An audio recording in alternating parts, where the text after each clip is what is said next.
c'est Anatax et on se retrouve pour une nouvelle vidéo. Alors, là, vous voyez mon ancien Rubik's Cube et là, mon nouveau. Donc, je vais jeter celui-là à la poubelle. Enfin, non, quand même pas. Donc là, je vais le déballer. Bon, je risque de galérer un petit peu. Désolé. C'est la première fois que j'ouvre un colis de toute ma vie. Je l'avoue. Ah, c'est pas facile. Voilà. Donc, à l'arrache. Ah, une petite notice. Chouette. Et le voilà!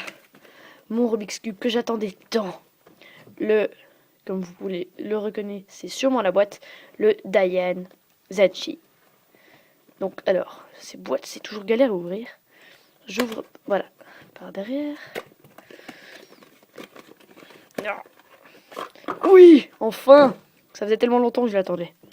Et le voilà, il est magnifique. Comme vous pouvez le voir, le petit logo Diane. Voilà, donc il tourne beaucoup mieux que le précédent. Donc le précédent, j'ai du mal à tourner comme ça. Par contre, celui-ci, hop. Comme je disais, il tourne super bien. Donc avec mon doigt, j'y arrive super facilement. Et donc maintenant, je vais vous montrer le corner cutting. Donc pour ceux qui ne savent pas, le corner cutting, c'est la faculté de, quand la face n'est pas totalement alignée, donc par exemple comme ici, et que ça tourne quand même. Donc sur les Rubik's normaux, je pense que ici déjà ça bloque un peu, donc c'est limite ici, ça passe.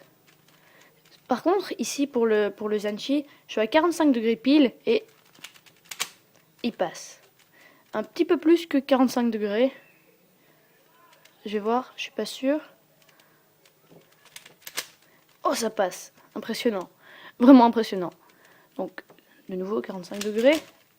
Alors en reverse, donc quand c'est pas totalement aligné et qu'on tourne du sens inverse, donc ça passe aussi, impressionnant. Donc regardez.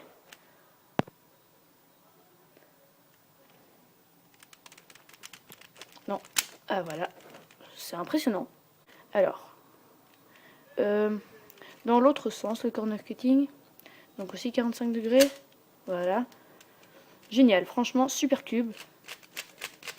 Regardez la vitesse. Impressionnant.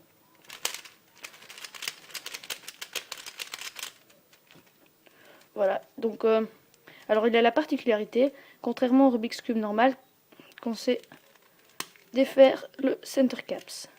Ici, pour resserrer, ou au contraire être dévissé. Donc, resserrer si il est trop serré et qu'il glisse pas très bien. Ou resserrer si votre cube pop trop. Par contre, attention, si vous le desserrez trop, votre cube va popper tout le temps. Donc popper, c'est quand vous êtes occupé à en train de faire votre résolution, il y a une des pièces qui saute. Et donc le temps est disqualifié, sauf si vous remettez la pièce. Enfin bon. Et donc là, vous pouvez enlever sur chaque face, comme vous le voyez. Ça se remet super facilement. Donc maintenant, hop. Voilà. Je vais vous montrer les pièces. Donc quand on a 45 degrés. Attendez, hein, parce que c'est pas facile parce que, comme je vous disais, il pop pas beaucoup. Hop, voilà. Donc alors là, j'ai enlevé les pièces. Je vais vous montrer à quoi ressemble une arête. Une arête, voilà. Donc c'est très différent de Rubik's. Si vous avez déjà vu des pièces de Rubik's qui sont très carrées. Et donc, comme je disais, il pop beaucoup moins grâce à cette petite pièce qu'on appelle un torpedo. Et qui permet de beaucoup moins popper. Donc alors, je vais le remettre.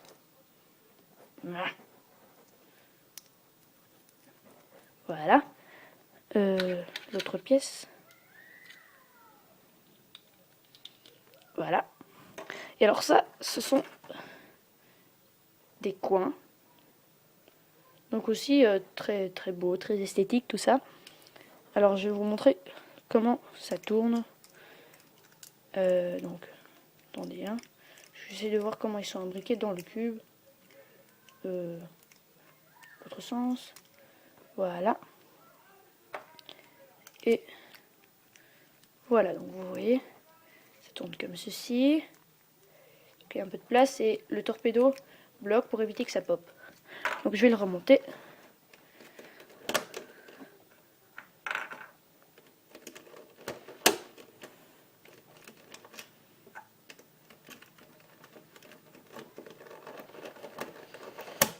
Voilà.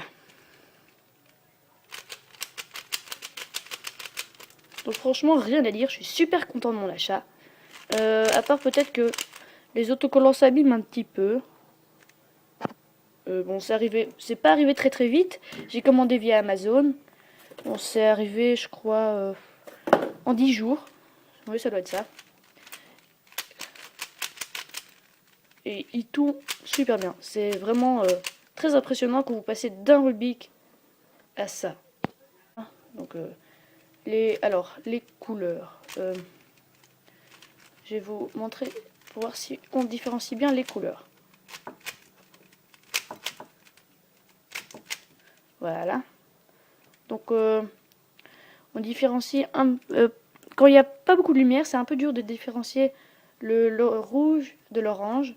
Et le vert du bleu, ça va encore. Mais c'est surtout le rouge de l'orange. Et le blanc du jaune, ça c'est facile à différencier. Et donc voilà, c'est de chouettes stickers. Ils sont beaucoup plus résistants que les Rubik. Voilà. Et donc voilà, j'ai mon petit porte-cube de Rubik. Donc je pense que je vais beaucoup plus utiliser celui-là que l'autre. L'autre, je pense que je vais plus du tout l'utiliser. Donc on se retrouve bientôt pour une nouvelle vidéo. Mettez un j'aime, abonnez-vous. Dites si vous voulez que je continue ce genre de vidéo. En tout cas, moi j'aime bien. Enfin, de toute façon, je fais un peu que du Rubik's Cube ces derniers temps. Donc je vous dis à bientôt. Allez, salut!